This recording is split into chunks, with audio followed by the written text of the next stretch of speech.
Assalamualaikum warahmatullahi wabarakatuh. Perkenalkan saya Kevin Medika Putra dari kelas 11 PPLG 2. Di sini saya akan menjelaskan tentang pemodelan perangkat lunak dengan studi kasus toko online. Ya. Nah, pertama-tama di sini ada flowchart.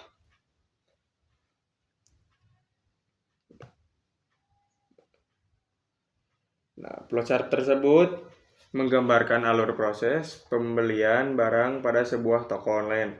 Proses dimulai dari langkah start, kemudian pengguna diminta mengisi data diri, seperti nama, jenis kelamin, alamat email, dan password. Setelah data diinput, sistem melakukan verifikasi untuk memastikan data login benar. Jika data yang dimasukkan salah, pengguna harus kembali ke proses input data. Namun, jika data benar, pengguna dapat melanjutkan ke tahap login dan masuk ke sistem. Setelah berhasil login, pengguna memilih barang yang ingin dibeli. Sebelum melanjutkan pembelian, sistem mengecek apakah pengguna sudah memiliki alamat pengiriman.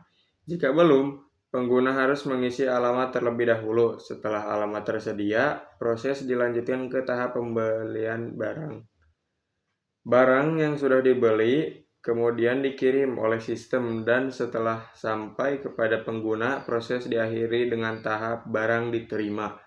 Seluruh langkah tersebut kemudian ditutup dengan N sebagai penanda bahwa proses telah selesai. Nah, selanjutnya ada DFD. Diagram DFD level 0 tersebut menunjukkan alur data antara customer, admin, dan 3 proses utama. Customer mengirim data login dan data pemesanan, lalu proses 1.0 pemilihan produk menampilkan data produk dari admin. Setelah memilih, data masuk ke 2.0 proses pemesanan yang menghasilkan nota dan laporan untuk admin. Kemudian 3.0 proses pembayaran, pengolah pembayaran dan mengirim laporan ke admin. Admin menyediakan data produk dan menerima seluruh laporan dari sistem. Nah, selanjutnya ada use case diagram.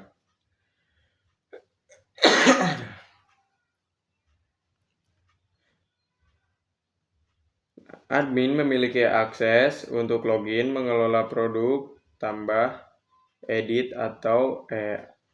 dan atur harga, mengelola stok, memperbarui informasi, memvalidasi pembayaran, mengonfirmasi pemesanan, serta melihat laporan penjualan. Selanjutnya, pembeli dapat membuat akun, login, mencari produk, memasukkan produk ke keranjang, melakukan checkout, melihat status pemesanan, dan melakukan klaim email verifikasi sebagai proses tambahan dari pendaftaran. Yang ketiga ada pemilik toko. Pemilik toko dapat login, melihat data produk, melihat data penjualan, mengunduh laporan produk sebagai fitur tambahan, serta menggunakan fitur filter laporan saat melihat data penjualannya. Selanjutnya ada activity diagram. Diagram ini menggambarkan alur proses ketika pembeli melakukan pemesanan produk. Proses dimulai saat pembeli memilih menu order, lalu sistem mengirimkan request ke database untuk mengambil data menu. Setelah database mengeksekusi permintaan, sistem menampilkan menu order kepada pembeli. Pembeli kemudian memilih produk dan sistem kembali mengirim request ke database untuk mengambil detail produk. Setelah data Setelah data produk tampil, pembeli mengisi form order. Form tersebut dikirim ke sistem, lalu sistem menyimpan data dan menanyakan keputusan pembeli apakah ingin membeli atau tidak. Jika pembeli memilih ya, maka data pemesanan disimpan ke database. Jika tidak, proses berhenti tanpa menyimpan pemesanan. Yang terakhir ada kelas diagram.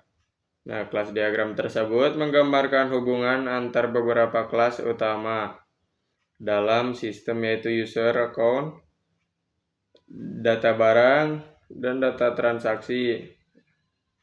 Kelas user berisi informasi dasar pengguna seperti ID, username, password, email, nama, alamat, dan nomor telepon. Kelas ini terhubung dengan akun yang menyimpan data login dan peran pengguna, sehingga satu user dapat memiliki satu atau beberapa akun. Nah, akun kemudian berhubungan dengan data transaksi karena akun inilah yang melakukan transaksi di dalam sistem. Kelas data barang memuat informasi tentang barang seperti ID, nama, harga, stok, dan deskripsi barang. Barang tersebut digunakan dalam data transaksi yang mencatat aktivitas pembelian atau pemesanan, termasuk ID barang, ID user, atau akun, tanggal transaksi, jumlah pembelian, dan total harga. Secara keseluruhan, diagram ini menunjukkan alur data dari pengguna hingga transaksi yang melibatkan barang, serta bagaimana tiap kelas saling berhubungan dalam sistem. Sekian dari saya, mohon maaf bila ada tutur kata yang tidak berkenan, dan mohon maaf juga jika materi kurang lengkap atau kurang jelas. Terima kasih. Wassalamualaikum warahmatullahi wabarakatuh.